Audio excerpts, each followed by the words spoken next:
Welcome to the Pitch of Discontent. I am Owen, back again for another guest episode. Joining me on the show today, boys from Plovers. Hello, gentlemen. Hey, Owen. Thank you so much for coming on the show. A little bit of a somber occasion. I have to give you my condolences. Thank you. The diagnosis is terminal, but that doesn't mean that you can't enjoy life in the meantime, right? Beautiful. At the end of the day, as Tism once said, life kills. So we are coming out strong at the front of the gate. For people who might not be aware, can we do introductions first? Then we'll talk about the band, and then we'll talk about why we are doing condolences in the first place. So, Jared, can you start? Absolutely. So Dan and I are both from the band Plovers. We're a local Melbourne post-hardcore / a bit of everything else band. Yes. And in that band, I am the main vocalist and guitar. And what about you, Dan? Just purely the drummer of that band. I think you do a little bit more Purely than just the drummer? that. Yeah, you do a bit. Selling yourself short, man. You sing. You're the rhythmic backbone. You're the timekeeper. I guess I do the odd backing vocal here or there. Dan came into the band. So Dan was not our original drummer. Okay. And Dan came into the band at this point having never sung before, right?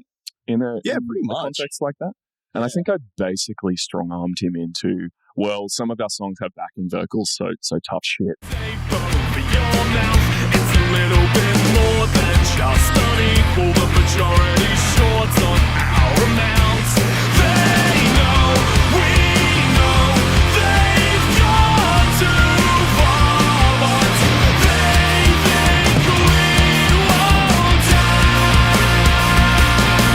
Yeah, they say everything is the thing that they need, but to you and to me it's just great. Been smooth sound. What was that like for you, Dan, to suddenly have a microphone thrust in your face? Oh man, super weird. I think like the hardest thing was just drumming at the same time, honestly, as singing. Yeah. I tried to drum once when I was a teenager and I was woeful at it. I can't even imagine singing on top of that. How are you at like the rubbing your stomach while you pat your Average. I can do it with to a metronome? Nope. Can't do that. Yeah, no. Well, it's all muscle memory. I think everyone starts out, at a similar level. Yeah. And especially with drums, you can sound really bad. Like if you're like when you're first starting out, it just doesn't sound like anything at all. So you're just like, that's not for me. But like, it's all years of practice. I think you're correct. Like it definitely is muscle memory. And I think where I shot myself in the foot was not practicing. So I built up no stamina and no muscle memory. So like as I tried to progress, I just had no fundamentals, no stamina. And I was like, there's no way I'm going to be like the cool drummer I have in my head. I can't even get a fucking paradiddle down. So like... They're hard. Paradiddles ain't no joke, man. Mm-hmm. But yeah, no. Okay, introductions out of the way. So both from the band Plovers. R.I.P. R.I.P. Well, yeah, it's coming up. We had our first show at a house party sometime in 2016, I think. Okay. 2016, that would be it. And we're here in 2024, and the band is ending. On a high, hopefully. We got a record coming out, which has been a labor of love. Well, I was going to say the albatross around our collective necks for the last couple of years, but or the sunk cost fallacy in action.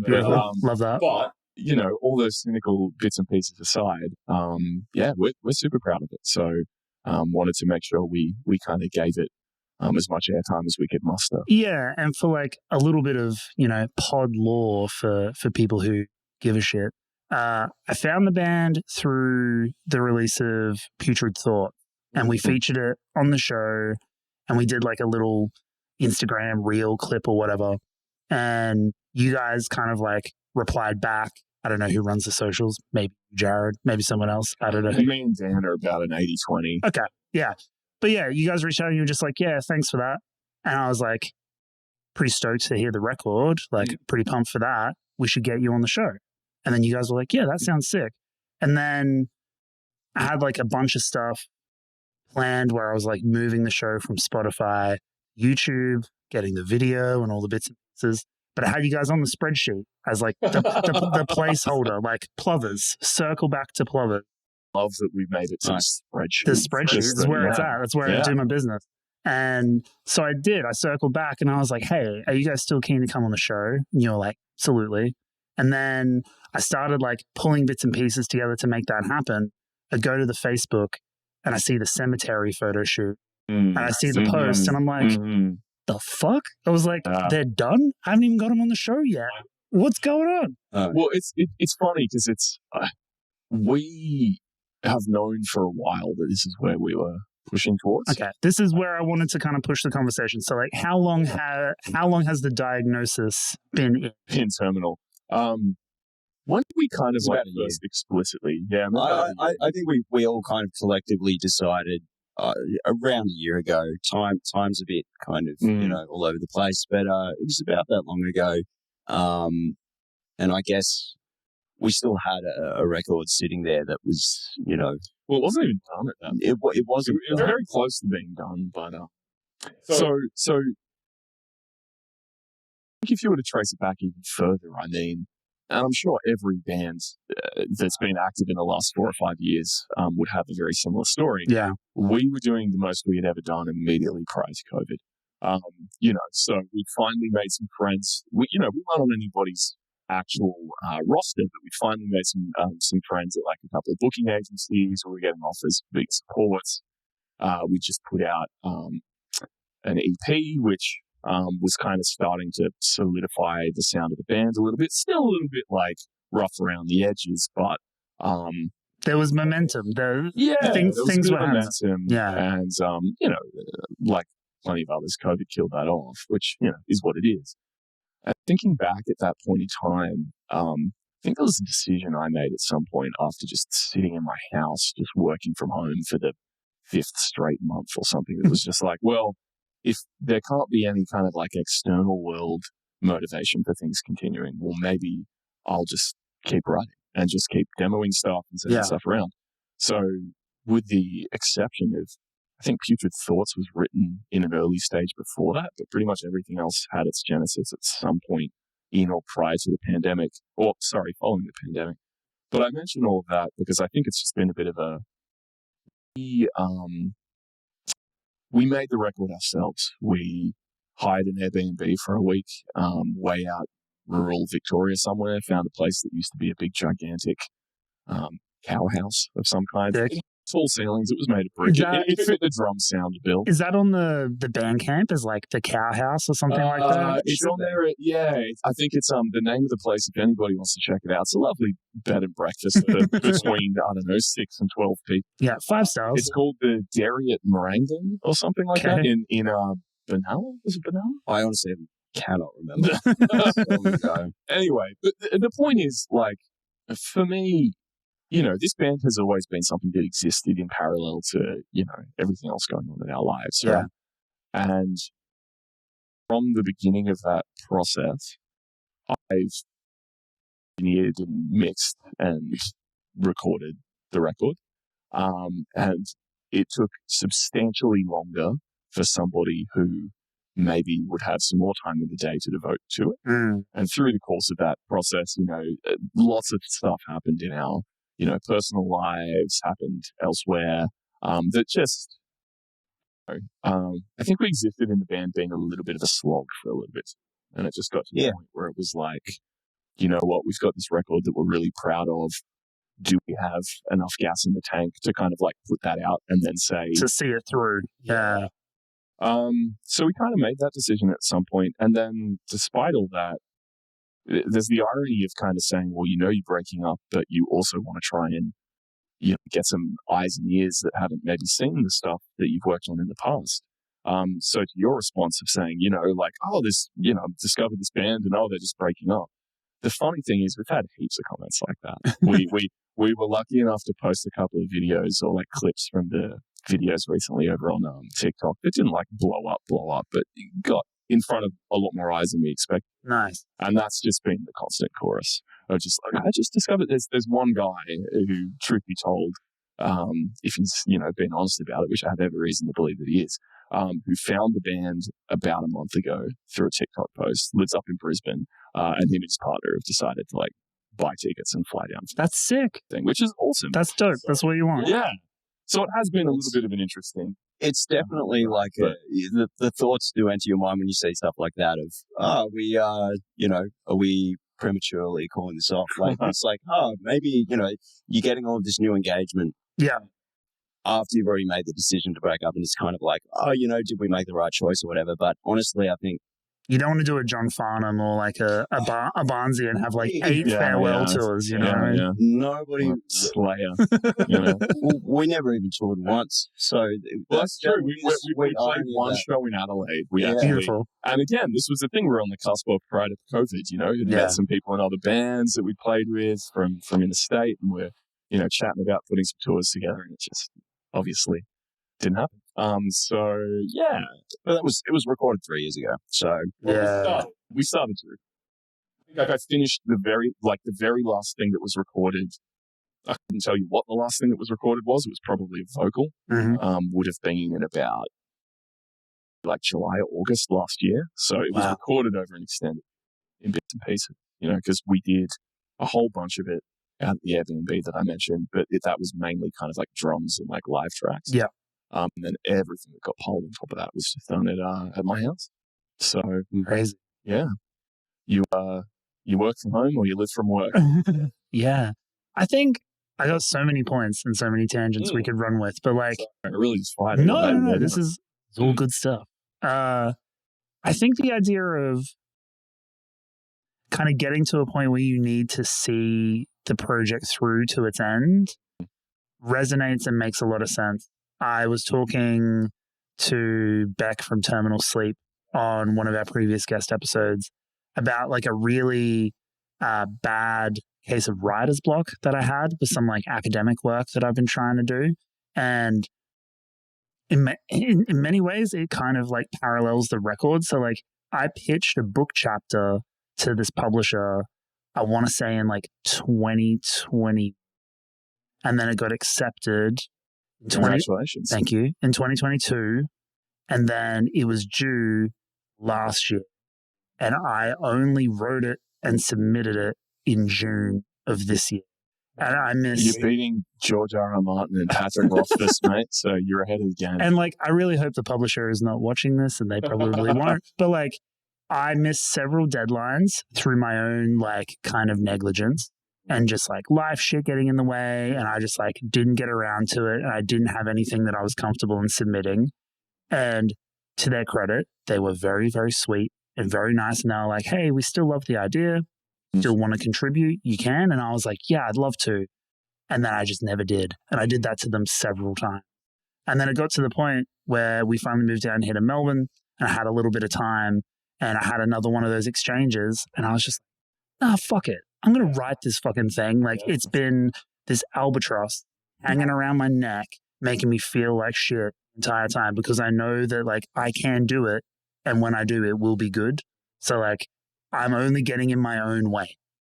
Not to presume that I know anything this is going to be a horrible metaphor, but I've committed to it. So I'm going to go with it. Not that I know what it's like to give birth. But women have multiple children, right? I'm clipping this. I'm clipping the whole thing. All of the trauma, so they say. What I'm trying to get to, I don't know. Like, I'm sure you can empathize. I have this idea about like effort and results being like a for the math geeks out there, a logarithmic scale. Absolutely. You start on something, you make a heap of progress, you're firing on all cylinders. Things are getting better and better. It's sounding or it's reading closer to what you want it to be or whatever medium you're working in. Yeah. And then you kind of get past that point where the curve starts to flatten out and exponential effort just starts putting less and less of a return. What you want is an exponential. What you're getting is a logarithm. Like what you want is linear, really. You don't want any of this fucking round. You just want a straight line where every step gets you the same distance closer to where you're trying to end up. Beautiful. I think. Actually, can I ask you? Yes. While I'm here, please, Dan, fire away. Do you feel as though having the freedom to work on it yourself, all DIY, mix it, work on it bit by bit whenever you could or whatever. And just not having like a hard deadline or cutoff or anything like that. Like, I don't know, negatively affected you personally or anything like that.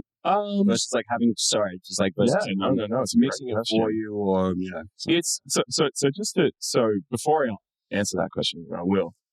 Dan's doing my job for me. Yeah, it's fucking brilliant. Yes, I've never asked you, honestly, but there were two main reasons we did it ourselves, and why everything we've ever recorded, we've recorded ourselves. Because we haven't had, realistically, we haven't had the money behind us to say, okay, we want to make a record to this standard. We just haven't had the cash to say, all right, here's what we're going to do. But at the same token, I've always been interested in kind of, pushing myself to everything I record or engineer or mix or whatever or work on. Not that I do it in any kind of professional capacity. It's pretty much just my own projects and some stuff for friends here and there. Is hopefully a little bit less shit than the one beforehand. So that was what kind of led us, and having a vision of being like, well, this is what we want it to sound like. So why not then try and communicate? Like, why not do it yourself instead of poorly communicating that to somebody else and see how close you can get? Yeah. Was it freeing? But I would also say that constraints give you much more creativity. The freedom fucking sucked, dude. that's what I'm definitely a perfectionist about this kind of stuff. So realistically, like, every song went through so many minute mix revisions and little changes and things that in vacuum, being able to kind of like control yourself and objectively step away and come back to it. I'm sure I could have put less effort in and got something that was not discernibly different to anybody other's. Yeah. Like anyone aside from my own ears. Yeah, it's a double-edged sword, right? Because you have the accessibility, of having all of the tracks, gear, everything at your disposal. So when you have these little like creative bursts of like, oh, maybe it would sound better if I did this tiny little tweak here, you can do that, time willing. Whereas in a more straightforward or traditional kind of capacity, like, you would have booked studio time, you would have done your thing, you would have passed it off to whoever, and they would have been like, okay, that's done now. Like, that's right. Lock it in a box. Somebody else is accountable if you don't like what's coming out. It doesn't always mean you can get it to where you want it to be, but you can always kind of say, well, here's my feedback. Yeah. Here's so I think different. your point on constraints is like very key, because it kind of, knowing that constraint then both limits the possibilities, but also gives you a guardrail to push your own creativity, to kind of be like, I need to do whatever is in my head in this allotted amount of time. So I need to push myself creatively to do so. Whereas like that freedom kind of is more diffuse. It's spread out. It is. And I'll even add to that. I feel like sometimes you need like an ebb and flow, right? Yeah. You need to kind of be able to put on your hat as like a creator, or you need to be able to exist in the role of like creator and editor, and kind of be like, I'm going to work on something and get my ego out of the way and not be like self-critical. I'm just working towards a thing, and I'm going to invite my opinion back into the room later. But right now they're just like, fuck. You've kind of got to let yourself be a bit cringe, and then sift through and stitch the pieces together later. So it's a difficult balance. I recorded an episode of the podcast that at the time of publishing this won't be out, but I had this exact same conversation with those guests, and I was like, I am terrible at doing that process. I am both like writing and editing in sync, and like I can't switch those two things off. So I'll like write a sentence and I'll be like, nah, it's dog shit. Backspace. Go again. And until it like clicks, I can't move forward. I can't be cringe. I think he's certainly a little bit insufferable at times, but I did read Ben Folds' autobiography a couple of years ago. And there's a great metaphor he uses in there about that impediment to like the creative process of like being in a shitty part of town and needing to let the water run for long enough to let the shit come out of the pipes. Like you can't, like if you're opening the tap and like the water's brown and you're immediately turning the tap off, you're never going to get to like the clean water. You have to sit and stew in your own like shitness and let your kind of like cringe meter out To of let the ring pure long stuff enough come. until something comes out, and just let everything else go by the wayside. I mean, it's a belabored metaphor, but I like it. Thank you, Ben. That was great. Thank you, Ben. We'll send you the check. I guess to kind of like circle back to the record, it is called Fear the Man Who Hides in Light. At the time of publishing, it will already be out, so people can go and listen to it in full. So we can, spoilers abound for everything contained within. Having heard the record, because you sent it to me in advance, it's phenomenal. And I feel like we're going to get into this a little more, but I can already tell from what we've talked about so far that like it's even more kind of incredible to me that you did all of that yourself, or at least most of it yourself, because it is a phenomenal sounding record. The songwriting is great. The performances are great, but I mean, it doesn't sound like a bedroom record, dude. Like it sounds like a studio record. It sounds 100%. Yeah. And I, you know, I'm not going to blow too much smoke, but Nah, gas him up, Dan. Go for it. But seriously, when I first, I mean, like I've heard probably the same 30 iterations of each song as well. I full of feedback a little bit, and I'm like, I don't know, man. Do the drums sound good, man? You happy with Like, the drums? yes, they're good. Please. but it's kind of crazy because as much as that stuff kind of like annoyed me because I couldn't tell any difference between the versions, it's all of those little changes and stuff that made it sound like what it is. And when I think I spent like, I don't know, it was like 4 or 5 months before I took a break from listening to them. I came back to it after 4 or 5 months.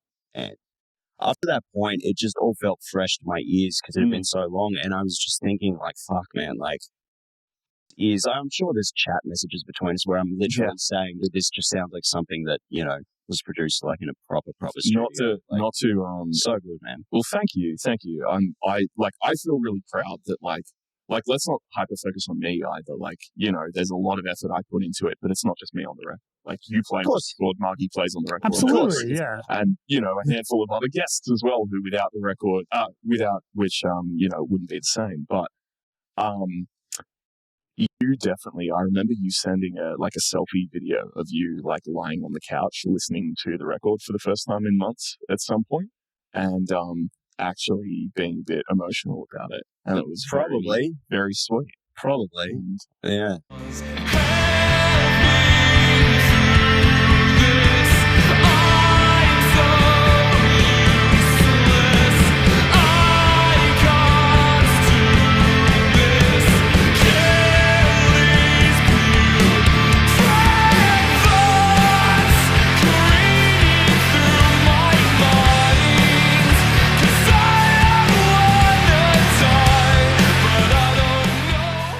As an outsider, I had my first playthrough of the record, and I got to the end, and I was just hit with like a hang of like bittersweet, because I was just like, because I knew that the band was done, knew that I was going to have you guys on the show, and like all of that was kind of like swimming around at the end of the record, and I was, man, this is so good, and also just such a fucking bummer that that's like the end. But then in like that bittersweet way, I was like, maybe that's kind of how it's supposed to be. You know, like I don't want to get all kind of like woo-woo about it. But like I think, you know, to talk about kind of finishing the band after the album comes out and seeing that project through, I think there is a little bit of dignity to be had in kind of like choosing how to end a project. Because so many bands that I love have ended so messily, or have fizzled out, or have creatively stagnated and become, you know, shells of what they used to be creatively. So like you guys are kind of going out on like the highest possible note with like an incredible record that you're all very stoked on. Nobody can ever argue about which one of our albums is the best. It's this one. That's it. That's the By one. default. Yeah. Beautiful. Yeah, look, I feel really grateful because I think we're quite lucky that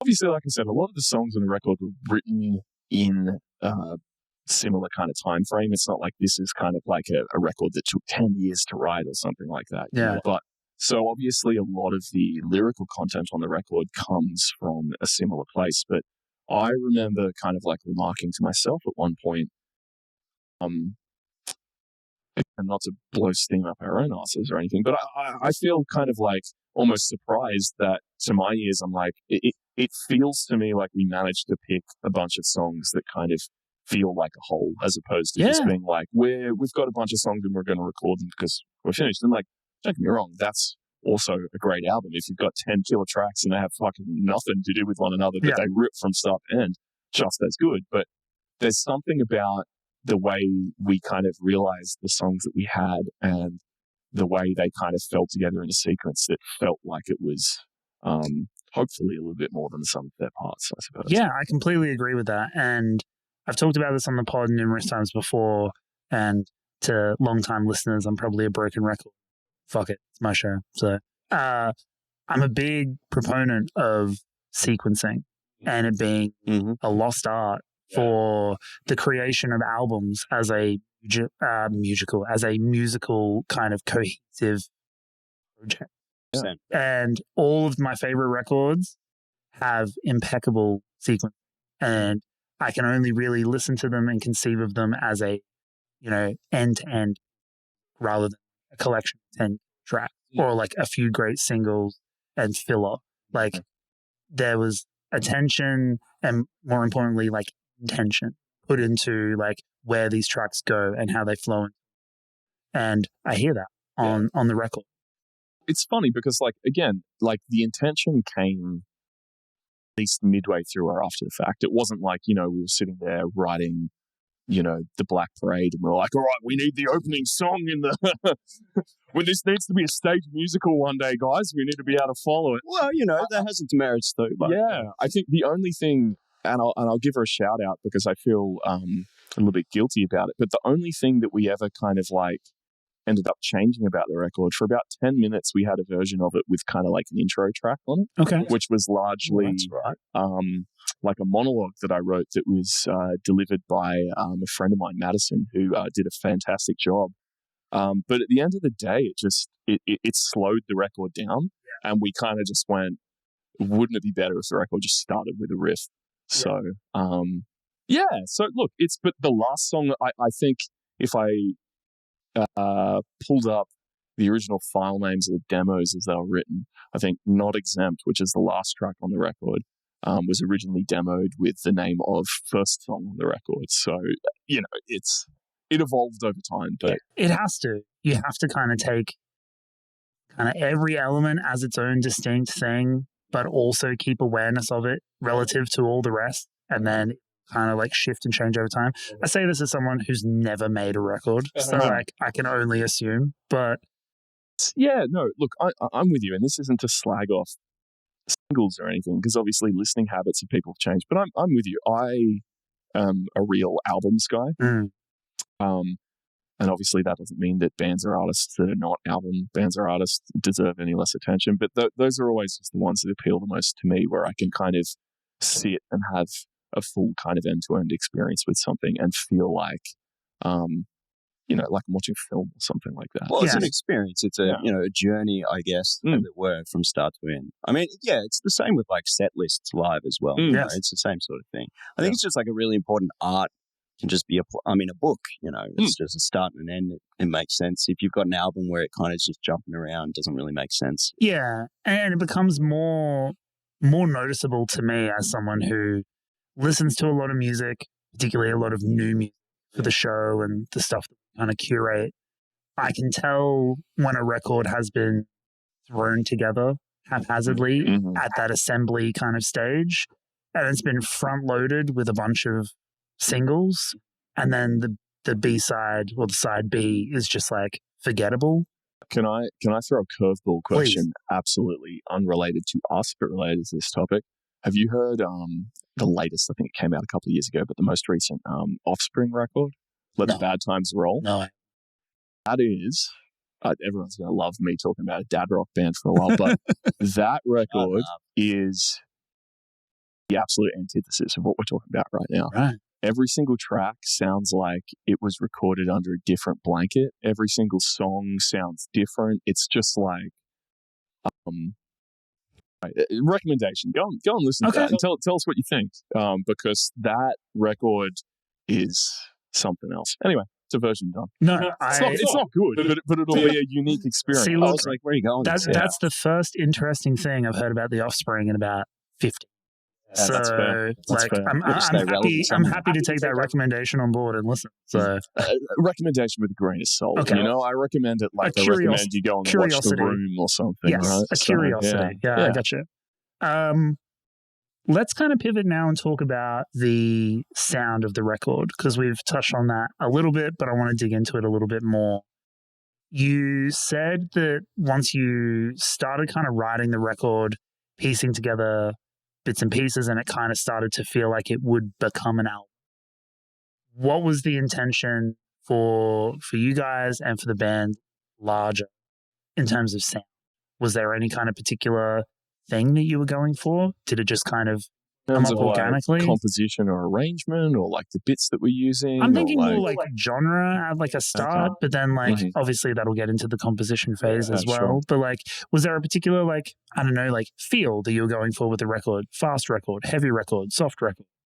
wasn't conceptually like we weren't necessarily saying, hey, we're going to go out and like write a record that has this particular sound. Sure. I think if anybody that's listening goes back and listens to our earlier material, like it's a lot more of a grab bag where you can, especially our first EP, which kind of sounds like dog shit and probably only really has like 2 good songs on it. But anyway, you know, for the archivists, it's out there. I wasn't on that one. Yeah, I that's agree. true. No, I'm Yeah, kidding, yeah. I'm kidding. I loved it. It was good. But I think it was just like the natural evolution of, because when we first started the band, my main influences, like when the band first started, I had this idea that the band was going to be like really confrontational, but almost in like a bit of a, you know, those old kind of like 90s noise rock bands kind of way, Okay. where you could see that kind of like evolving into a band these days, like Chappell or something, but like Great that band. lineage that goes back to like the Jesus Lizard and those Sure. weird kind of touch and go bands and whatnot.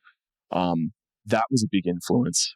I was a massive fan of McCluskey and Future of the Left, and those kind of like off kilter. Like I've always been a big fan of kind of like particular kind of like 90s and turn of the century post hardcore, like at the drive-in, and even what they did on the first couple of Mars Volta records, and all of those kind of sounds. And the album really, I think, from my perspective, was more so just us eventually getting to the point where the songs that stuck were the ones that just we'd honed what we were doing. Right? Yeah. I don't think you listen to the older stuff like you'll hear kind of like a through line. Yeah. But yeah, I don't know. I also like weird guitar tunings. Weirdly enough, that you know, that shouldn't be the tail that wags the dog, but there's a couple of songs on this record that use a really stupid tuning that's kind of like it was I mentioned, you know, Future to the Left, which was a band that inspired it, but do you know there's an American Australian guy called Bob Log III.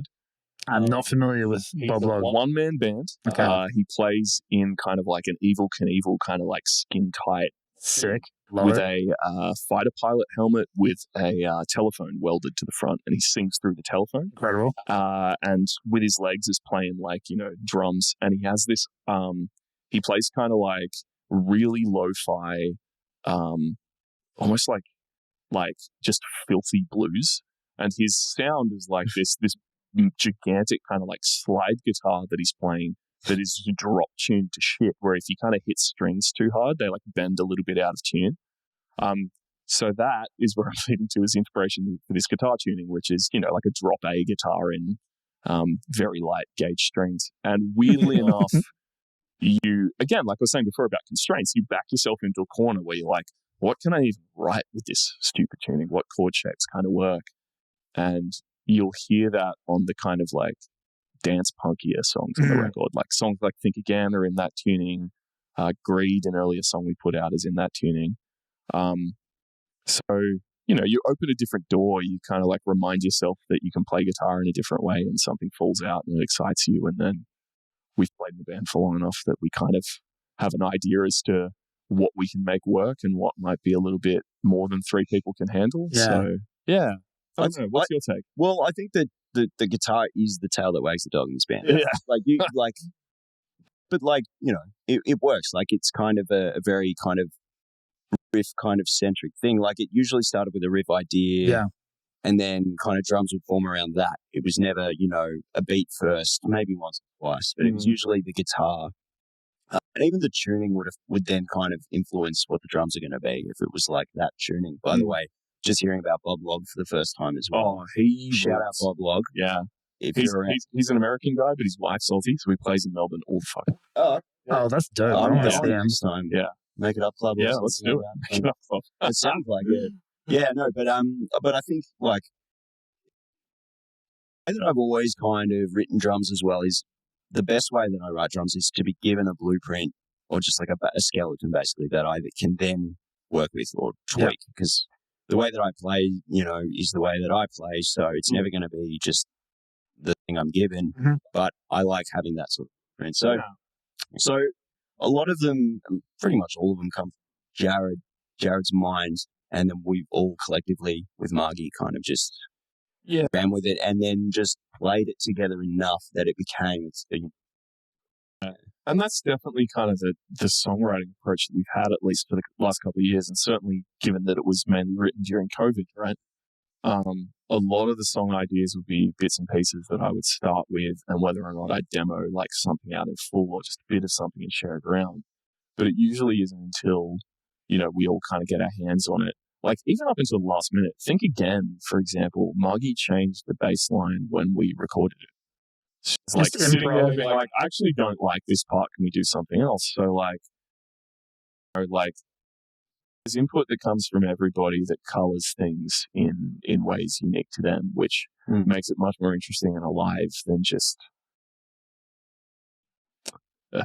some consistency of all the parts being written by one individual or something. So I think for me, your response to my kind of initial question is like super interesting because the sound of the record is like so kind of unique, I think, in terms of like being this amalgamation of different styles and influences, guitar, things like that.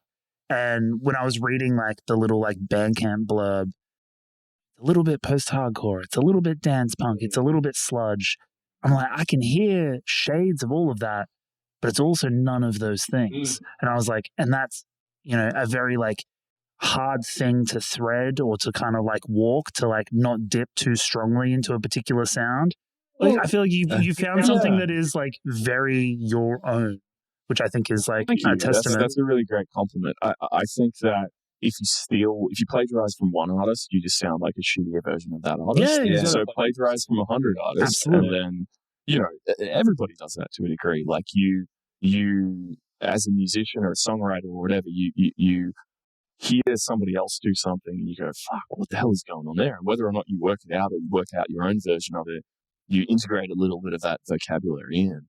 And that's maybe, for me, why when you asked that question about kind of like what influenced the record, it wasn't necessarily like, well, not really reacting against it. It was just kind of like, we haven't had the opportunity to make something that, as much as I like the stuff that we had released prior to this record, it feels like it was still like a little bit in discovery mode. Sure. Well, the debut album is like the definitive kind of statement usually for a band of like, we may have done stuff previously, but the debut is the debut. But I think a lot of people, like musicians especially, are afraid to admit sometimes, and this doesn't mean that music you make is inherently good, right? But like the best thing about making music with friends is making the shit you like. It's not like you don't get as much out of being like, oh, we just made a sick song that sounds like The Hives, as you do to being like, man, I just wrote like my new favorite song, Yeah. Like, and it's one thing to do that and to be excited about your own shit, and it's another thing entirely to expect that other people are going to agree with you, right? Totally. But like, when you can fire yourself up by doing that, right, at the bare minimum, like, maybe you don't find an audience, but at least you love the shit that you do, right? Yeah. So, well, speaking of which, I mean, it works in your favor and not in your favor as well. Like we have been on so many like random shows, like not in a bad way, but it's just like it's been really hard to find a niche Mm. in Melbourne, even locally. Like we played shows with Uboa, I'm pretty sure. Yeah, we played Scram shows, and we've also played like much more like, you know, Triple J centric sort of punk shows, and it's great. Played with Dad Rock. Yeah. She had. We played with Gang of Four actually, which was one of the last shows before Andy Gill died, which was wild. That's crazy. Anyway, well, that was just a flex because that's a cool show. It was a cool show. No, I was just, I guess, saying we actually got paid negative dollars for that show, but that's another story for that time. Anyway, it's not like we're pining for any supports or anything now. It's like, anybody, it's like, jokes on them, we're not a band anymore. But no, we'll reform. Okay, you heard it here first. We'll reform for what's the number? $800,000. That's it. Final. Done. All right. Revisit this in 10 years. We can crowdfund it. We can do it. It'll happen. But yeah, having that sort of sound that doesn't really fit any particular scene or show, and you end up kind of being like just floating about a little bit as well. And it's tough too. I find that as we've like tried it like a couple of times in the past to, you know, perhaps like get music out there to you know, radio or like service and playlists and whatnot, it does make it challenging again because you don't easily fit into a niche, and especially when a lot of that is playlist oriented these days, where people want to chuck on a playlist that is like vibe oriented. You know, like if you put your shoegaze playlist on and you just want to kind of like just wash out, like you don't want something like us to like burst into that. Sure. So, you know, not having to whinge about it is what it is. Like I would rather be in that situation than like make music that you're less interested in. Totally. But yeah, I think it's just the way that it be. Like again, as an outsider, like, and like a new fan to the band, listening to the record, the thing that kind of struck me was that the sound was this kind of amalgamation of a bunch of different things that seemed very honed in and unique to what you're doing as a three-piece. And then every song on the record, a banger, and could easily have been a single. So I think at the level of songwriting, at the level of like, generous there, but yeah. I mean, it's my show. I can be as generous as I want. I really do think that like the hooks on the record are super good, and the songs are just incredibly compelling and catchy. So that's why I said it was interesting to hear you start talking about like the Jesus Lizard, like confrontational noise rock shit, because like there's hooks on this record.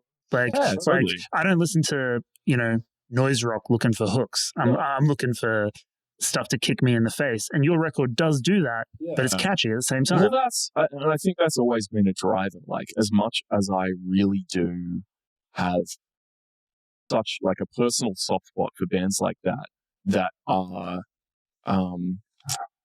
like, you know, Jesus is a great band. I mean, up until all of the until all the stuff came out in the last couple of years about the Guys and Daughters, that record that they put out was, I haven't listened to it since because I can't bring myself back to it, but like there's something in my soul that just resonates with that kind of like misanthrope music. But by the same token, you tune into it in a very certain mindset. And for me personally, it's very context dependent. Yeah, and I love trying to kind of like take elements of that, but also make sure that there's like a bit of like a hook or an earworm or something to it, you know. You know, none of these songs were written with the idea of being like, oh, someone's going to sing this in their head necessarily. It's more just like self-directed, right? Yeah. Like if you can take those elements and kind of make something that you could realistically rearrange as like, I don't know, a pop song, but it's built out of like broken glass, then like, isn't that like a cool thing to try and shoot for? Absolutely, yeah. And I mean, I would even say that this extends past like purely just like a vocal refrain. You know, like the guitar lines are catchy. They're hummable. The bass tone is like so good. Your drumming, Dan, like every aspect of the band is like so dialed in and so good that the songwriting for each track is just kind of impeccable. So I really am gassing you up, and I warned you that I would do. So yeah, I just think it's a phenomenal record, and I think you guys should be commended for slogging through it to get to this point. Really, really glad you enjoyed it. I mean, look, I don't want to make too much of a song and dance about slogging through it, right? It was, you know, it's music at the end of the day, right? But I'm glad that, let me put it this way, I can listen back to everything that we've put out prior to this point, and not that it bothers me, can kind of be like, oh, I wish we had have maybe like tweaked this a little bit there, Sure. whether that's songwriting or performance or production or even like a lyric here and there as well. But for the most part, or at least it hasn't hit me yet, just really full stop kind of satisfied with the way that this one turned out. So Yeah. No, and I go back to the thing about, me taking a break away from listening to the songs. You listen to them like every fucking day. You were the one mixing it and working on it. Whereas for me, I was going for long periods, without hearing it. So I think I was able to kind of appreciate that as well. It was just like, I don't know, I felt detached from the songs by the time the masters were done. Yeah. And I could listen to them and almost as if like, hard to realize that I was the one drumming on those songs. Wow. Because it was so long ago when I recorded them. That was the first thing we did 3 years ago. So I was like almost an out of body experience. listening to true. That was a long gap for you to go back and so be reminded of the fills that you. Yeah, and I'm really proud of the drums that I played on it too. But like I think when I listen to it now, it's almost as if it's just an objective, almost like a fan of the band, if that makes sense. It's like they're not my songs, even though they are, but like I think that really makes me appreciate them more. Yeah. It's I think that's like the beauty of like recorded music though, that like you spend enough time away from something that you made and you go back and it's like it's a cooler version of looking at like photos or something. You're kind of like, oh fuck, that's right. What was that guitar? I did that shit. I'm fucking ripping on that. That's right. Yeah, it's a nice reminder of a point in time. Yeah, and I think that's kind of an interesting thing too, because like I've been interviewing bands now fucking way too long, and some artists have a really weird connection with their own music, and thinking maybe like in a way that it's like too narcissistic to like listen to your own music and enjoy it, or you're so like detached and burnt out from it that like you're not going to get any kind of joy from listening back to it. It's just like, well, close that chapter, move on to the next thing, and off you go. Conversely, I've spoken to artists who are like, nah, I bump my shit all the time. I think it fucking slaps. And like, that's kind of cool also. They're like, you're so like hyped up on your own shit. You're like, nah. The reality I love for it. me is that in theory, I align with the latter. I've heard it way too much by this point. I really don't want to put it on because I'm just, but there'll be a time, like I've kept a record for myself. I know there'll be a time where I'll just put it on for old time's sake, right? And I think that there's a big difference between like liking and enjoying and like being a fan of your own music. That's one thing. I think people have difficulty accepting that that's different from expecting others to feel the same. Totally. Like none of us are out there like being like, oh, this is going to be your new favorite record. It might be, but like, I don't know what your taste is. If you don't like it, that's so fine. It's a sliding scale, and like Kanye is at like the very fucking far end of it. So like, like you don't have to go all the way up on that scale. No, you don't. And I think it's probably best. Yeah, probably best to considering we're on a podcast and Kanye said some shit on a playlist. Yeah. Treatment when it's leaders versus you. Someone telling you a bridge and telling you it's all the owners of pretend.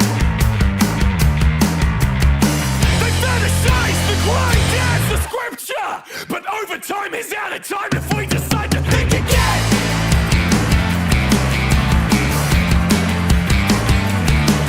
Think again. A billionaire is not a person to defend or think again.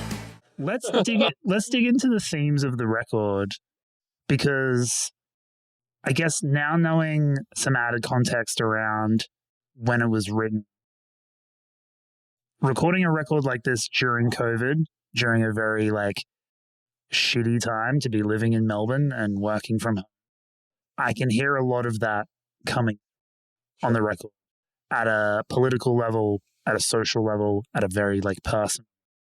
So I guess like let's start broad and then we'll kind of narrow in on specific tracks. But like the title of the record, where does that come from? How does that act as a gateway to what people would hear on the record? My version of what the record title means is that it's kind of like twofold. It's kind of like a way that I understand. A lot of us are wary of things that we don't understand, so we're afraid of things that are outside of our purview. Yeah. You know, and that in extreme kind of circumstances leads to like prejudice and racism and all this kind of stuff. And the title for me was like the inverse of that, of kind of saying, well, don't fear what you don't know, fear something that's in your face telling you shouldn't be afraid of it. Yeah. Which in turn is kind of like, you know, it's a bit of a comment on, I guess it's like a political comment or just anybody in public life, you know. And I want to be like clear that this isn't like a conspiracy perspective or something like that. I'm not going that far, but it's just, I think coming from a place of like, if somebody's telling you that they're your friend, and why? Think again. Guess, yeah. Right. Yeah. Correct. I've listened to the record. No, I definitely resonate with that, and I think it's very like interesting to listen to the record and to kind of hear how it kind of doves with topics, but there is that consistent through line of like checking yourself and checking your own assumptions, prejudices. And that's the other element of the title too. It's kind of like, I feel like a lot of people, and we've all been guilty of this to a certain degree, you engage in something that makes you feel good about yourself. Sometimes because, you know, you're feeling good and that makes you feel good. Yeah. And sometimes you engage in that as a way to distract yourself from feeling guilty about other things. It's almost like if I imagine somebody that hides in light, it's like, what are they reacting to? You know, like what are they trying to escape from by trying to repaint themselves? So it's also about personal responsibility and accountability. And I think too, like the point you mentioned about like, you know, not leaning too far into like a conspiratorial mindset. The thing that I always kind of think about when I'm reading about, like, you know, someone who's like deeply into QAnon, whatever, and like they're so desperate to have this kind of comforting narrative, some would say discomforting narrative, about why the world is the way. Yeah. So they will like bend and contort all sorts of facts of reality to fit that narrative. But like that Occam's razor principle of like the simplest thing is often the truest thing. And like and the Hanlon's razor principle, which is don't assign to intent what can more easily be described by I fucked it up. What is it? Let's try that again. The Hanlon's razor principle is never ascribe to malice what can more accurately be ascribed to incompetence. Yeah, I thought it was stupidity, but I was like, I'm not going to jump in. Okay, I paraphrased the shit out of something I read online. No, that's right. And I think like, you know, there are so many things, you know, horrible things happening directly in front of us that are like just objectively there, and people to skip over them to bend and contort reality into all these like crazy shapes to be like, oh, that's what's really going. You're just skipping over all of the horrendous shit that's right in front of you that like you could meaningfully talk about and or change. And let's be realistic as well, skipping over the things that you find yourself involved with in some Absolutely. way. And this is, exactly, about complicitness and about accountability. And this is where you can start wading into stuff about, you know, like privilege in your own kind of like understanding as to your own upbringing and the things that you know or have been taught to know about yourself. Like, a key thing that I really wanted to be aware of with the lyrics was not making it all be about an outward pointing thing. You know, it's like you can't just critique others without making sure that you take yourself along for the ride and you look inside yourself, and where you find something that like you pause or makes you feel discomfort, you know, sit with that discomfort and work out why, as opposed to trying to drown that with something. No, I think that's very well said. And I, again, as an outsider listening to the record, I can hear that self-reflexive kind of working in the song, in the lyrics. And it definitely doesn't feel like some fire and brimstone screed the pulpit out at other people. Like it does have some inward focus. Dan, I'm curious to know, you mentioned before, like being able to have a slightly detached experience listening to the record and kind of almost having like a perspective opposed to someone who was, bleeding on the record over. In terms of like theme, meaning, how does it resonate now as a complete body? So didn't really. I kind of left the theme up to Jared the entire time, and I honestly like. So, context: I do have ADHD, so listening to songs a lot of the time, I actually don't absorb any lyrics or any words or anything like Really that. sorry. To anyone listening, that would just sound like I just laughed at you saying that you have ADHD. I'm well aware of this. I love Dan. I support him. Jack is me shit. I'm a piece of shit, apparently. He does not support neurodiversity, but no, okay. So generally speaking, like as a drummer as well, when I listen to music, it's the drums that stick with me, and it's like the reason when I watch movies, I need subtitles, and et cetera, et cetera. So one of the first times I actually started absorbing the lyrics of some of the songs was when Jared was putting up clips of the singles on TikTok with the lyrics going as like subtitles, basically. And then I really started to sort of understand where you sort of were coming from with the record. You do like to get very, very, I feel,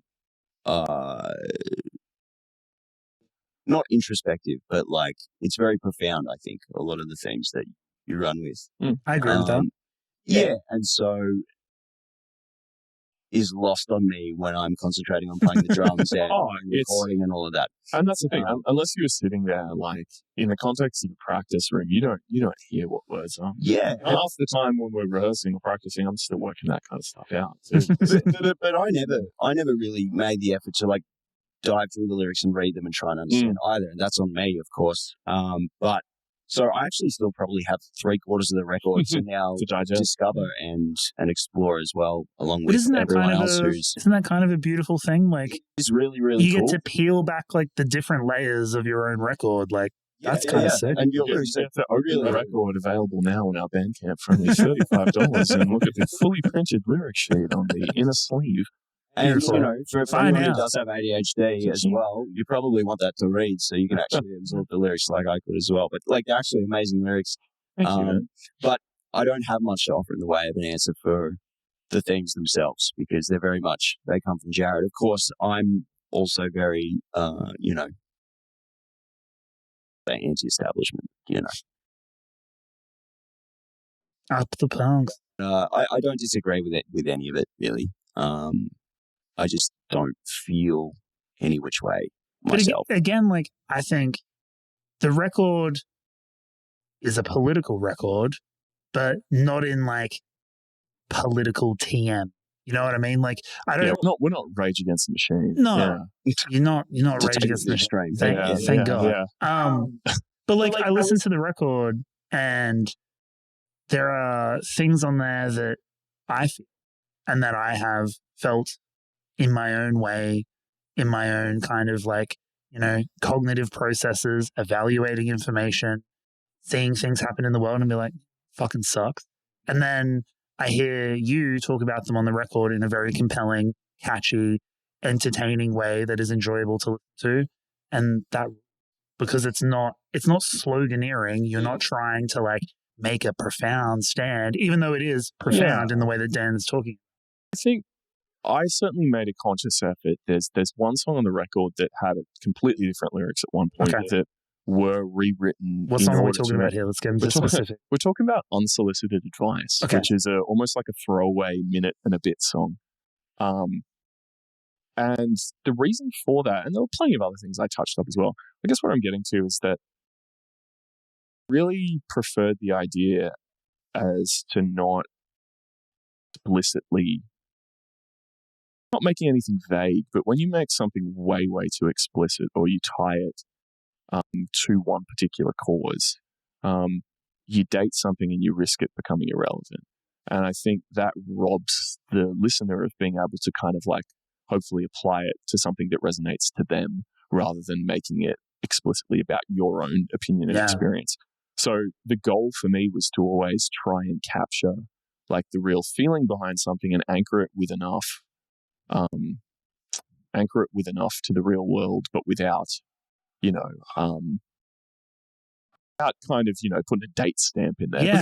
Because the reality is, like, a lot of these lyrics were written in the context of the Black Lives Matter movement, and not to suggest that that's any less important now than it was, but it's obviously not in the news cycle to the same Not as degree that it prominent was. as it used to be, yeah.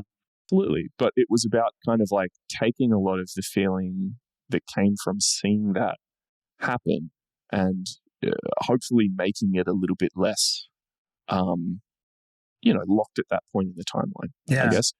Capturing kind of like the emotion of that and the larger kind of like more macro kind of like structural issues, as opposed to making something just about particular manifestation of, like inequality or disquiet or whatever you call it.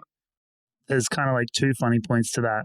One, I think it's a testament to that approach, making the record have this kind of timeless quality. It doesn't feel dated to a particular period of time. But then also, it also comes across as like an indictment of our inability to like solve any of those issues, because like stuff that was written 3 or 4 years ago is just as relevant now as it was then. So like, absolutely. And that's kind of sad to a degree, but good for you, I guess. Super interesting, definitely. Like, I noticed that as well, especially like themes about greed and, we've just seen the rich list get richer and richer. But I mean, like, you could have written those songs with that kind of lyrical angle in the 80s. And it would have been relevant then too. And again, that's just an indictment on the fact that we can't innovate our way out of these problem. And I think Glass Floor is another song on that same topic, which is really kind of anti the idea of like selling yourself for a career. And you can make that very specific about a particular point in time and root it in, some kind of contemporary reference. Honestly, I think the only one that I couldn't bear to rip away, even though I know that anybody younger probably won't connect with it, is the 2 Girls 1 Cup reference in Greed. That's the only lyric I was kind of like, this is maybe someone will have to Google that. It's very millennial. Real millennial hours, I was going to say. I If appreciate you're going to it. Google it and you don't know what it is, Google it for real. Don't go to the Wikipedia and not page. at work. Go to like, I don't know, is rotten.com still around? Steak and cheese. This is where future Owen editing this will put it up, but then blur it. So that way I don't get taken off YouTube. So love that shit. I guess we've kind of hit a couple of the tracks. Another one that I was talking to you over email that I really enjoyed was Discriminate Against the Prejudice. I just think that's a very timely message that, again, is like quite pertinent to a lot of the stuff that's been happening in Melbourne and the country at large with the rise of like right-wing nationalism and Nazis in the fucking streets, all sorts of other bullshit. So, fortunately, great track. And the one that I am most keen to talk to you about, which I think might be my favorite, is Shade. Okay. Let's talk about Shade. Talk about Shade. So lyrically, that song is actually necessarily want to like pick it apart too much and turn it into like an English essay, because I think the thing that resonates for me about sometimes, please. Yeah. I think the thing that for me that I really enjoy about that song is coming back to it and kind of interpreting it myself, even in different ways than when I first wrote it. But what I will say is that when I first wrote it, it really had nothing to do with anything else. It was actually just like a writing exercise where I kind of like not that the song was there, and I think memory. Usually, what happens for me with lyrics is that if I'm messing around with something, I'll mess around with something in kind of gibberish, or just grabbing random phrases that kind of feel phonetically like they fit with a melody that works. And from memory, that line. In, I guess, what you'd call the chorus, that I did nothing to find you on that night, I just survived, came out. lyrics were originally written from the perspective of kind of thinking about, well, what character would be that? Yeah. Fucking explaining it now, I'll keep going down the path. Anyway, long story short, it was almost like a ghost story originally, Okay. which is where the title came from. It was the idea of somebody who might still be alive or might not being able to move on from something. Yeah. But because it kind of was so deliberately vague, I guess over time, personally, I found different meaning in it and kind of realized that even though I wasn't necessarily writing directly about myself, when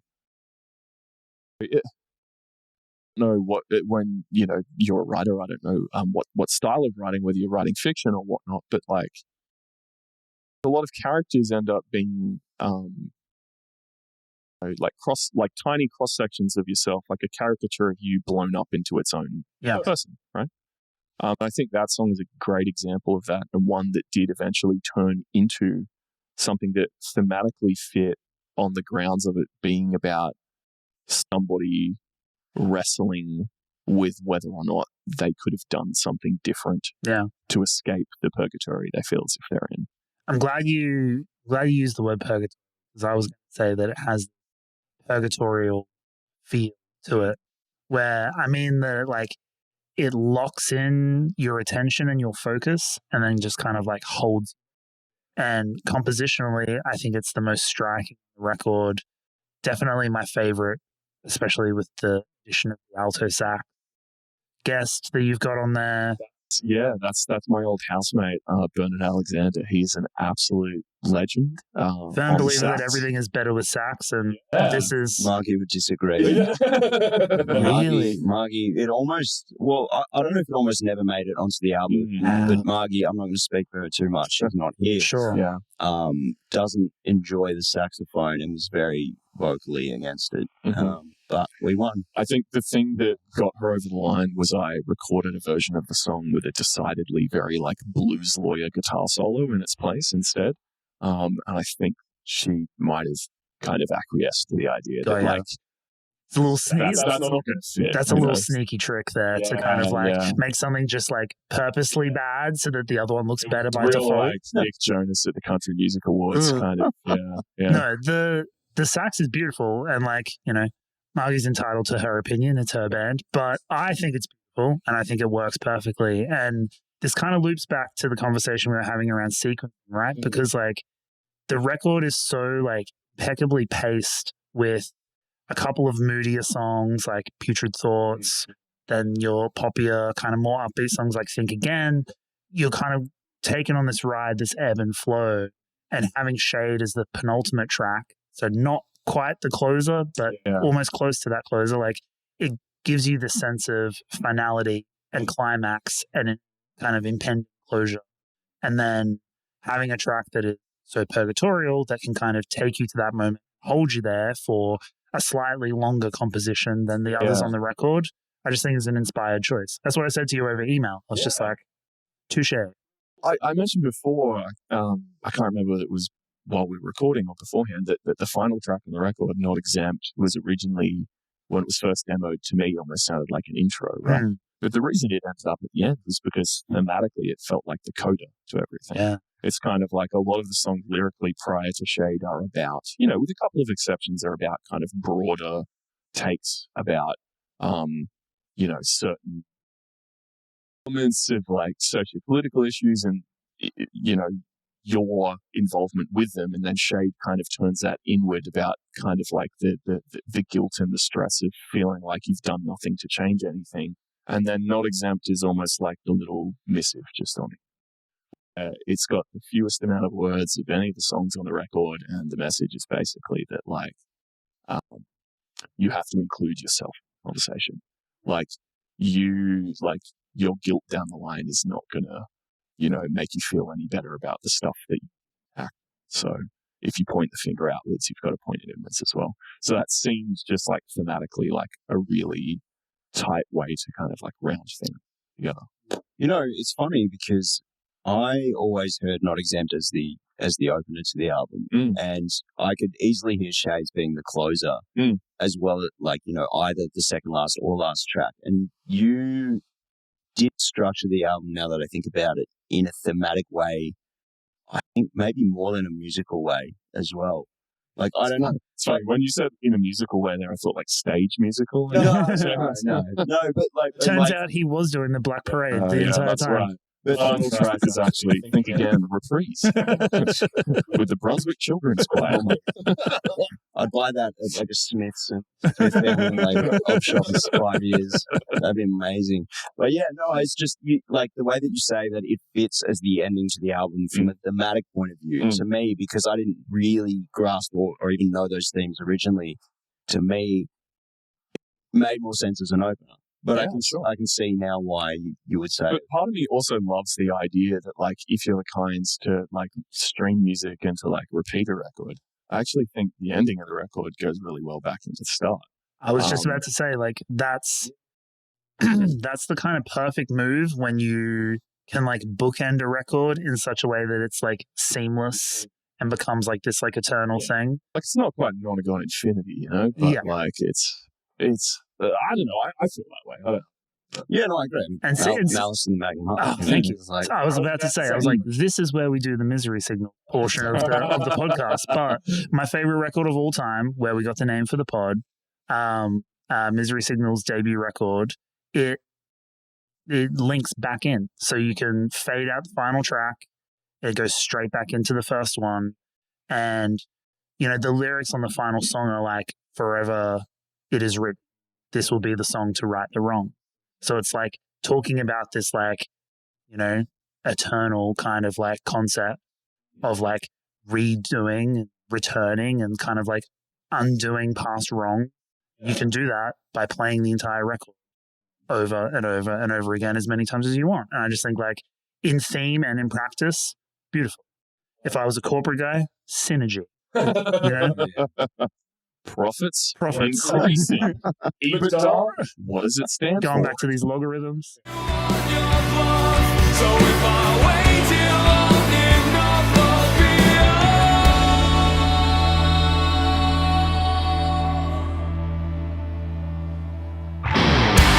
nothing changes anymore. Don't know what I was before, but I am lost without a way to know that I can leave here.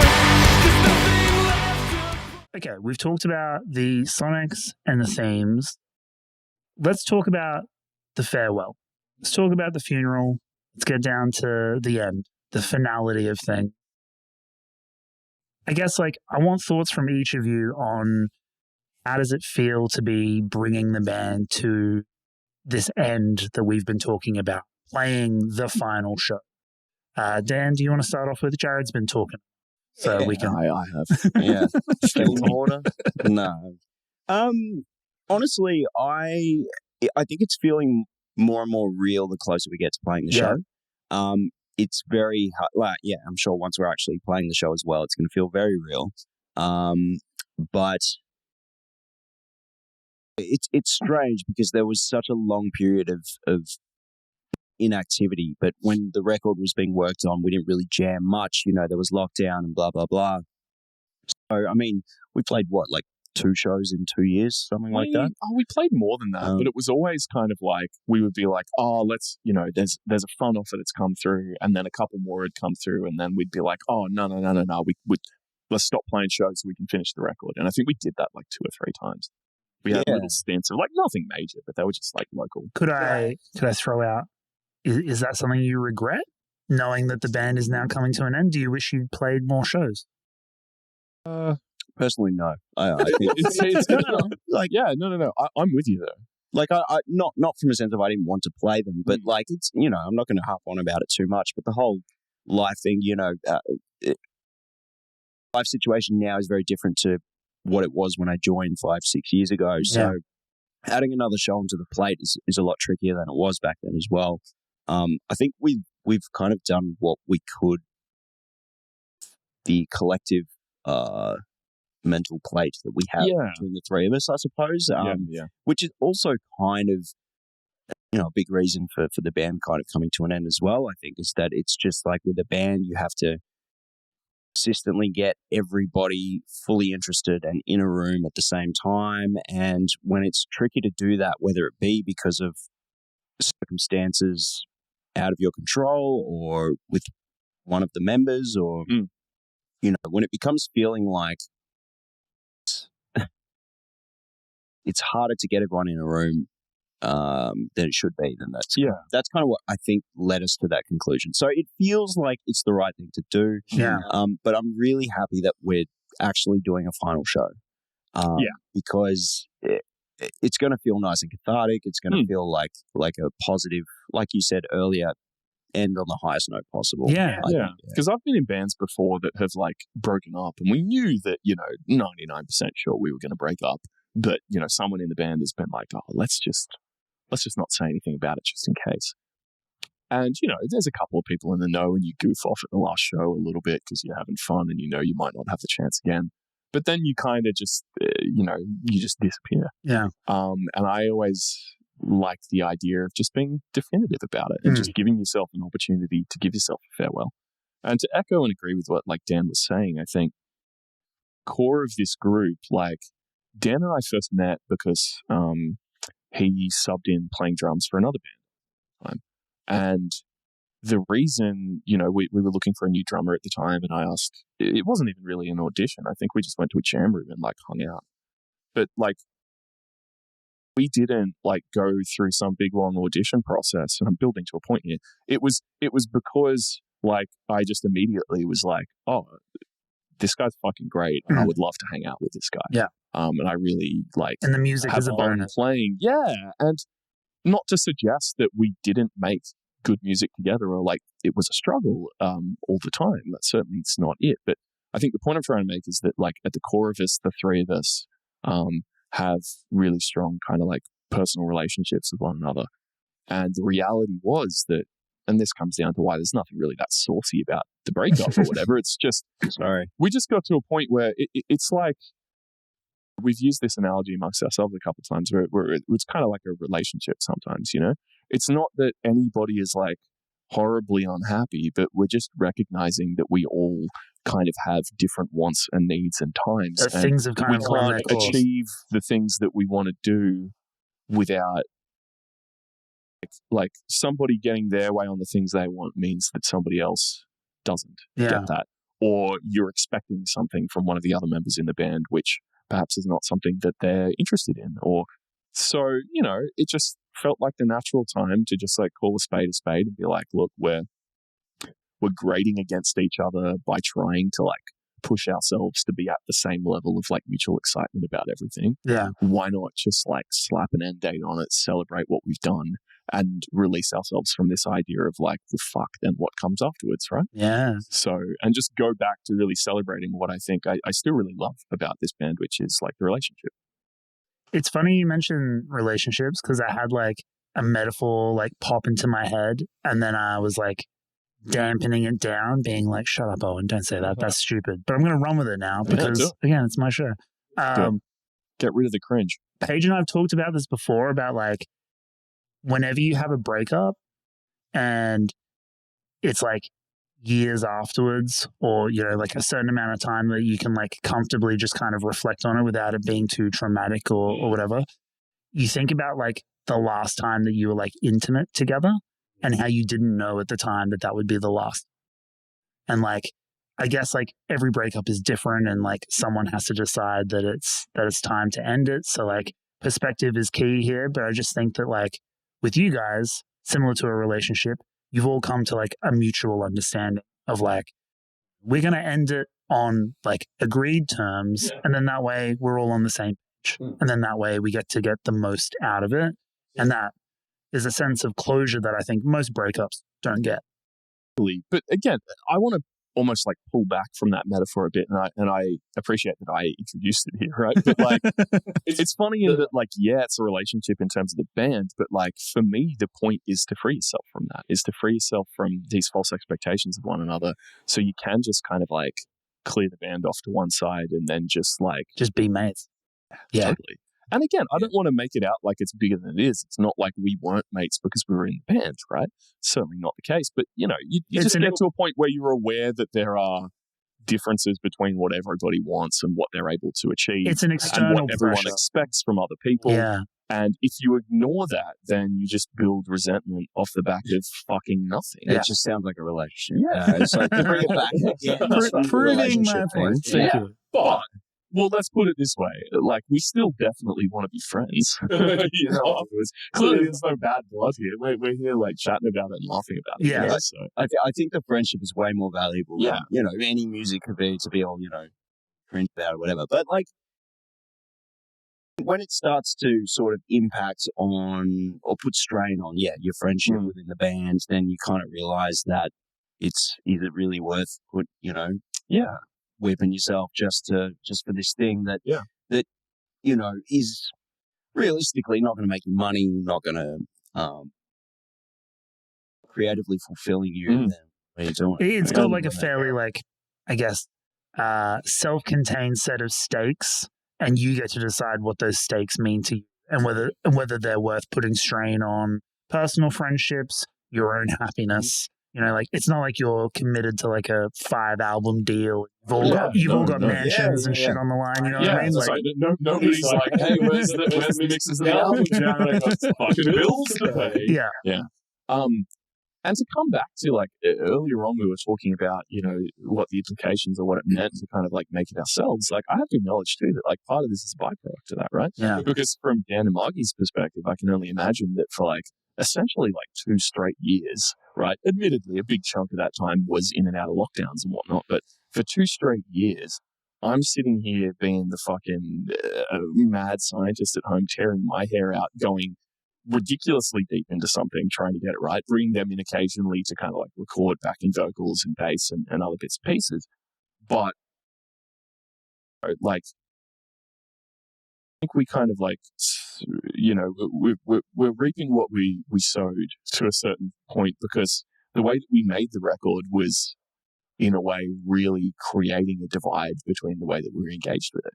We wrote the songs, we were happy with the songs, then they went into my vault for an inordinate fucking amount of time. The amount of memes that this guy sent around in the chat of like, what was that? I almost posted I know. The wall. I remember saying to you at that point, being like, that like literally nobody knows we're making an album yet, right? We're not even at that point, right? But it was like, I don't know if you remember that meme of like the sped up videos of like the people trying to explain stuff with a dun dun dun dun dun dun dun. dun. Probably not. No, it's a niche. Yeah, I'll find it. I'll get it in the vault. Future. I'll post it to the Instagram tomorrow. Anyway, where's the album? Oh, it's actually coming out now. Actually, All right. So I guess like I'll throw up the flyer for the show, so we don't need to hash over the details. I can just like future edit that in. But for people watching this, if they want to attend, obviously they could do that, and we implore them to. Give me an indicator on constructing the set list for a final show. Obviously, you've got a brand new record, probably songs you've never played live, but you've also got a back catalogue of stuff that you probably feel like you should play. Well, what's the feeling here? So we've actually been playing quite a few of the songs on the record live for some time as well. Just haven't been put down on record. I don't know how many exactly, 5, maybe even 6. Played at least once. But I think we've got it. We've got an hour time to fill. That's a solid set. Longest one I've ever played, probably. So there's plenty of there'll be, 2/3 of it will be music, the rest will be shit talking. 100%. A lot of bands are going, but there's definitely like something from every release that we've done. I think mostly from the new record, but all the hits, all the. Does everyone have their favorite from the record? From the record? That's a good question. Mine is Glass 4. I think I love the structure of it, the way it flows. It's just a rock song. And does that get a inclusion in the set? Yeah, that's one that we've actually played a few times. Played a lot for a while. I know Margy's not here, but does she have a favorite that gets a look in? She would. I don't know that I could tell you off the top of my head what it is. We might have to ask her. Okay. I don't want to misrepresent her. Sure. No, understandably so. Yeah. Anything with a saxophone in it. Yeah. Sorry, Mike. Favorite song is funny. Look, mine changes all the time. I will say though that like I do really love Glass Floor as well, but maybe for a slightly different reason, because that song, I feel like there's songs in this record that were like labored over, that like evolved in slow steps. And I feel like by contrast, the first demo I did of Glass Floor was like 90% there, and it happened in 15 minutes. I don't know what it was. Isn't that like an electric feeling? Yeah, but it was just like the words as well. I think the only thing I really substantially changed about the words, and this was on Margy's suggestion, was that the original lyrics were in, it was like a tense change. I think the original lyrics were in the second person, and Margy was like, why don't you make it like a third person thing? Yeah. And aside from that, and maybe obviously like Margy and Dan putting their own touches on it, I'd probably dig out that original demo and it would be the same song. That's so sick. So, which means something. It's kind of like, it's interesting when you like, you can see parts of yourself in how you've written it, but they just kind of happened. You didn't consciously think about it. It just came out. So yeah, I really love that song as well. And I think it really encapsulates a lot of the stuff that I think is unique about it. Hopefully, it's got a bit of bop. Yeah, it's got that kind of like dance punky vibe to it. It does something that I really love about some of my favorite like guitar parts that I've written for the band, and which you pointed out earlier on about how like it's inspired a lot by Dylan Boldy from Cloud Nothings in particular, is weaving harmonies of not just kind of like being like that whole section towards the end of Glass Floor, believe it or not, is playable on one guitar, but it is like there's nothing harmonically or melodically going on with the vocals. It's all just this big guttural thing. So there's a line that's just building along in the. Anyway, I guess what I'm trying to say is I'm just proud of it. Came out well. I think it's good. Yeah, that's sick. Yeah, I'm wrong. It's a good one. Yeah, it's a good one. Okay. We've been joking kind of on record, off record about the Nardwuar, but I'm going to do that now. If you had to think of a legacy that you wanted to leave behind, what would that be? A legacy that I want to leave behind. Personally, like as much as I would like to think that this record is going to American football over time and slowly balloon in small circles of the internet to becoming some cult classic, right? I hope it does. I mean, it would be incredible, but let's be realistic here. Remember, you set the price at 800,000, so that's true. Yeah. That could have been a conservative estimate. I'll be honest. I'll do it for a good fucking sandwich. Right. Put some fucking gabagool and some roast peppers on there, mate. I'll be there. Gabagool, gabagool. Yeah, let's fucking go. But look, for me, it's just I hope that whether it's on some scale, no matter how minuscule or large or in the center somewhere, that anybody who at some point in the future kind of like finds our music, finds something unique in it and knows when they hear it that it sounds like I have no issue with people like enjoying or not enjoying the band at whatever point on the continuum they find themselves. But I do hopefully think that with this record, we've achieved something that is like immediately identifiable. So if that has some kind of impact on the small amount of people that hear it and love it, then that's enough for me, I guess. Yeah. What about you, Dan? To headline Coachella. 800 grand Coachella. That's actually quite reasonable for Coachella, mate. Look, honestly, I think I pretty much echo Jared. I'm very cynical in general and I guess realistic, glass half empty about, records catching on and becoming like American football style, cult classics or whatever. It's not 2001 anymore, so I just don't think it happens. Not often anyway. So yeah, I think, look, as long as I think you said about someone hearing our music and knowing that it's us or having a distinct sound, I think just having a distinct sonic footprint. Yeah. I think that is think we've done. And it's weird. I don't really see any other bands sounding similar because of that mesh of influences and everything that we've been talking about. And of course, I don't pretend to have listened to every band ever. And there probably is a band out there that sounds similar, but I think that's what's made it super unique. And that's what I'd love to be remembered for. Yeah, others, I think, is just having that unique sound. I think that's all anyone wants, right? Is like to just be, remembered, or to like have something that is there, whether that's through art or through like work or like, your family, whatever it may be, like, but something that is yours and identifiably yours to other people. And I think the best thing you can do as anybody that creates is to hope that what you make is either loved or fucking hated. Yeah. Because if somebody hates it and is like, man, this fucking sucks, I've never heard anything like this before. That's so much better than just being forgettable. I say this all the time, that like the biggest crime music can do is make me indifferent to it. Totally. And how many times have you put a record on and you're like, oh, that was pleasant, but what do I remember of it? It just goes. It's the Pitchfork 6 out of 10 slap. Yeah. That tells me nothing about what it is. Yeah. A little off topic, but I think taste, like if we're like talking about like any kind of thing creative, taste should be evaluated on a horseshoe. Yeah. Where like, your 5s to your 7s are kind of like, fine, but you really enjoy and remember the stuff that's fantastic or fucking dog shit. Yeah. Well, like as a writer, I primarily do like music writing. And then when I went to university, I did academic writing and stuff. And I kind of dabble in both.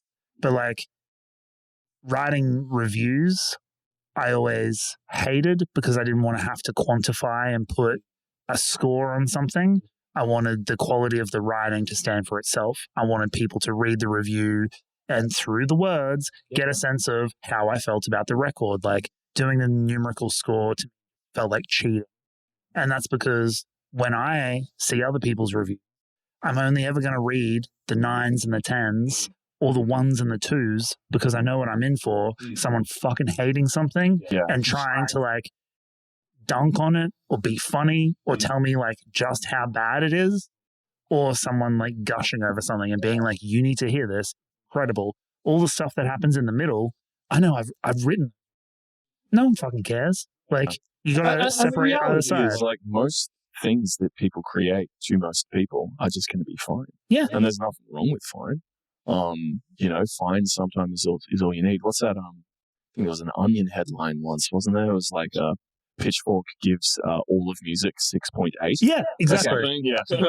I will say on that, like the one Pitchfork review I remember is the monkey peeing in its own mouth. the jet review. No, it's the Shine On. It's the second record. Okay, sure.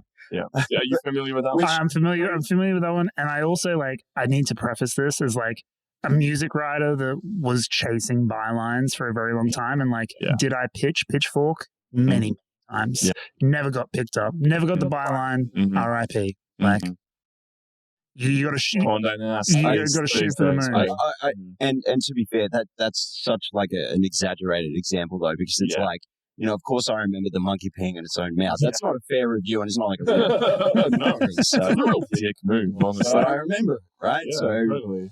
Whether the album's good or bad, whatever. But yes, I don't want to be remembered as average or just another band, essentially. And I don't like putting my time into being in bands that just do something that's already been done before. Yeah.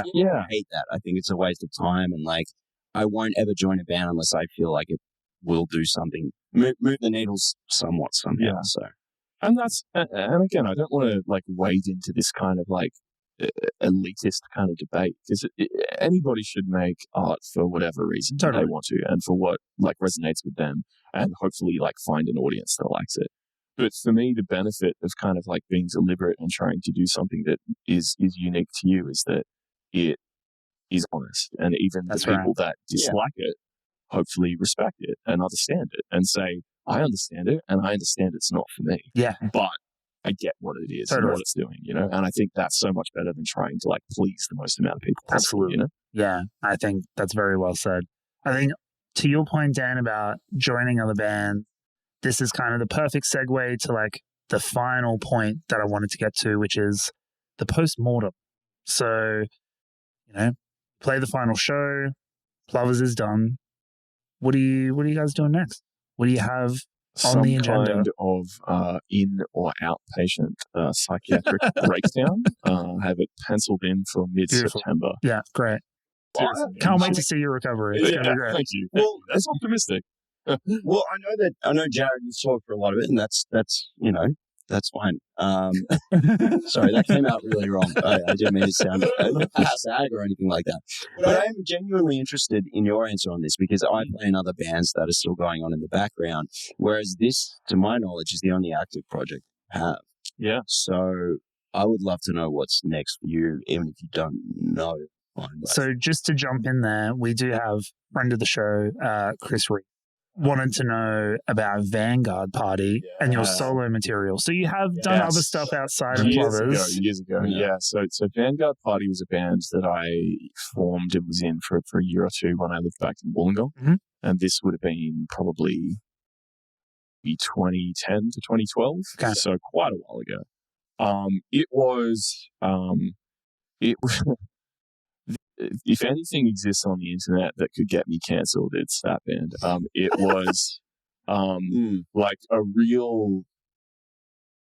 So at the time, I remember reading something that was like attributed, whether or not it was real or not, to Jello Biafra from the Dead Kennedys, that was about his approach to writing lyrics and the concept of like satire, and that like the best satire is indistinguishable from the main thing or from the real thing. And, you know, you listen to all of those Dead Kennedys lyrics from those first couple of records, and they really embody that. They're not critiquing something directly. They're playing this hyper role of something offensive in order to draw the ire at that caricature. Yeah. Trouble was I kind of took some of that stuff to heart. I was kind of a bit of an incel. Vanguard Party was like a new wave kind of punk band. And a lot of the songs were just like really like, you know, like in the introverted, like geeky kind of tunes. Kind of like if you can believe a shittier version of the Aquabats exist, Vanguard Party was a shittier version of the Aquabats. So we're not going to get a revival anytime soon? No. So my friend Toddle, who was the synth player in that band, I still see regularly. He lives in Melbourne these days, and we're still good mates. So, again, like no bad blood or anything with that band. It just it ended when we all kind of, you know, moved and went overseas for various periods.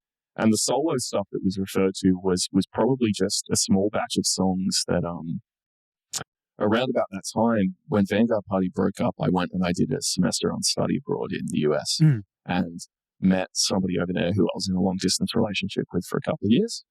And the solo stuff, I think from memory, was just a whole heap of stuff I chucked online in order to kind of clear the decks because I was going to be overseas for a while without having access to anything. So it's all very like, it's definitely, it sounds shittier. It is shittier. It's definitely kind of like a bit of my a pop punk simp era. I gotta listen to this. We're going to go through the archives. I really, the goal here was kind of to dissuade people from checking this out. You're not doing a good job. No, I'm not. I'm really. I'm going to be throwing up links. Yeah, cover art, like people will find this shit. It's funny because the cover art of the one record that we put out was a photo of my cousin's son Braden wearing a party hat, and he was like 3 at this point, and he looks pissed off as hell. And that man is now 16 and has recently rediscovered that photo, and that is currently his social media. Going to be suing you like the baby from the. I assume he's into it. Yeah, but it's kind of crazy how those sorts of choices can like have those weird ripple effects. And like, this is a crazy tangent, but fuck it, we've gone long, so we'll just keep going long. Do you know the band Counterparts? So one of the guys in the band had a side project. And to do this anecdote, I should know the name of the band. I'll figure it out in the future. But I forget the name of the band. But he did a side project that was very much more like alternative, emo focused, not as heavy as Counterparts or whatever.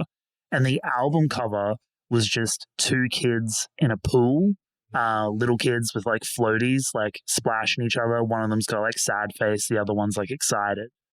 And it was just that as the album cover.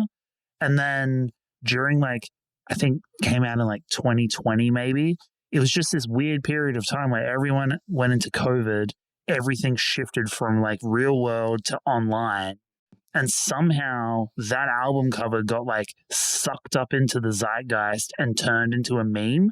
And I would see it everywhere, just like devoid of context, people using that as like a reaction gif, people using it as a meme. And I'm like, do they know that's fucking like Counterparts side project? Like, surely not. It was like normies, people on Twitter, like it didn't happen the other way around, didn't he? He didn't make the album cover based on the I don't think so. Like, he doesn't strike me as the type of guy to do that, but I would just see it all the time and just be like, it's so fucking weird that it's just like this obscure Bandcamp record and so, like a photo from someone's, you know, like private collection that they were just like, oh, well, we'll just use that as the album cover.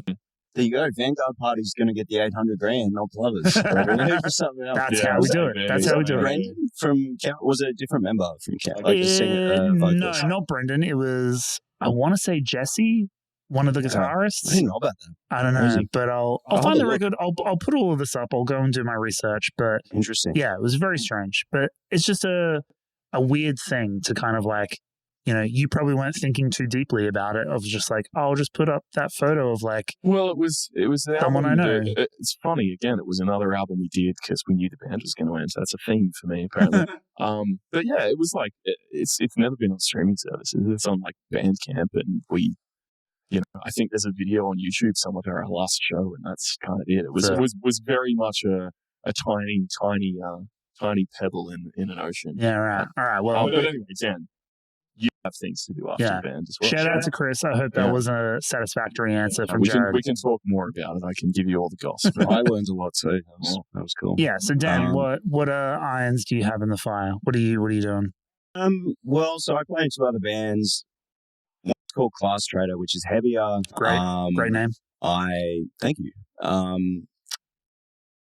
Actually, I remember you messaging us on Instagram or something like that. Yeah, it was kind of like, that's where I first heard about this podcast, actually. It was through the Class Trader. Anyway, I play drums in that band. That band plays a show once every so often, recording music. It's active. And then the other band is Tumor, which I joined as a vocalist very recently. Sick. Which I've never done vocals for a band before, so that's been fun. And that's all I'm going to be doing for the foreseeable future because it's a lot. Bands are a lot, and 3 of them right now is hectic. So really actually looking forward to Plovers ending, so it's one less on the plate for that reason. And I know for Tumor, you've got a show coming up with Terminal Sleep. By the time this is published, you would have played that show, so great job. Correct. I'm sure it was killer. I'll throw the flyer up for people to not go because I love the bit where you like hit it too hard and like passed out. I was nervous about it, but I think I killed it. I think it was all right. Yeah, where you killed that guy with the mic grab, that was pretty rough. Yeah. He was sick anyway. It was that's how we would have wanted to go. Look, I've never played a bad show in Frankston. Honestly, everyone always shows up there and great scene. So regardless of this being out after the show happened, shows in Frankston fucking rule. So, see, as a Queenslander who moved to Melbourne, all I know about Frankston is that Carpathian were from there, and that's pretty much the extent of my knowledge. And we drove kind of like down like Mornington way a couple of weeks ago, and I was like, oh, Frankston. I was like, that's where Frankston is, because I had no fucking idea. I like, this whole city is like an anomaly to me. Like, I just don't know where things are. Me too. I've been here for like almost 10 years now, and I'm still like, I've just lived in a city the whole time. So I'm just like, where is Glen Morang? Is that a thing? Glen Morang? I think you're thinking Glen Iris? Glen Waverley? Glen Roy, maybe? I don't know. Glen McGraw? Morang. But you know, in the Lord of the Rings where like Mordor is just like kind of like the black kind of like no one knows. Frankston. No one knows what happens on the other side. For me, that's like Western Melbourne. Like, there's a whole other side of the city that I've just like never been to. Footscray, or like, yeah, okay. Furthest west I've been is like Essendon. Right, okay. Oh, wait, west is the other way. Footscray's It's not east. very west. That's pretty north. Yeah. Yeah. Side note, if you're in Footscray, I'm going to give a shout out to Razdashan Ethiopian. Beautiful. Fantastic. I'll throw the Check it dates out. up. Yeah, Very good. nice. Yeah. That is, I've heard good things about Yeah, that. Never they been, but rule. yeah. They're so good. Incredible. But to your point earlier about being glad that Plovers is ending, I mean, not in a cynical way, but I kind of feel the same too, because like, you know, like I'm loving what we're doing and I'm proud of what we're doing, but by the same token, making this record and all the stuff that's gone along with it, like the music videos and all the social media content and even just like organizing everything, we're doing it all ourselves. So it has just been like, quite frankly, I haven't written a song in like 2 years because every moment is just kind of like, if I have like band capacity, it's like there's something that needs to happen for the band. So it'll be really nice, in theory, to have just, you know, that pressure off and to just open see space to see what yeah, comes. yeah. Like, I don't think I'm going to quit my day job anytime soon, but I would love to just, you know, play some more music with friends and just take things casually for a little while. I'll take this moment just quickly as well. This guy's a fucking phenomenal musician. Like, feel as awkward as you like. It's true. He's heard me on the kazoo before. No, seriously. You should continue to do music at some point. Take a break if you need to or whatever, but just fuck around with it. Yeah. But yeah, it would be a waste, I think. Thank you. I don't know what form it'll take, but there'll be something at some point. Sick. I don't know. But we'll see. Yeah, Cool. and I don't want to leave her out, but do we know if Margy's doing anything musically inclined? So Margy is playing bass in a punk band called Captives Nice. at the moment, and has done for about at least a year at this point, right? If not a little bit more. Probably a bit more, yeah. They're pretty. So they've been around for a long time, and she joined, replacing someone else on bass. Right. Yeah. They tour like just Asia all the time. Yeah, they've got Established. They do Japan and Taiwanese tours and that kind of thing, and have contacts over there. So yeah, they're a cool band. Check them out. Yeah, sick. But aside from that, I think that's what's on her radar at this point. Beautiful. So, All right. although she Well, was forming a screamo. Anyway, I'll leave that up to her. Who knows where that'll to go. fill She can people in. comment, what she's doing in there. Yeah, that's right.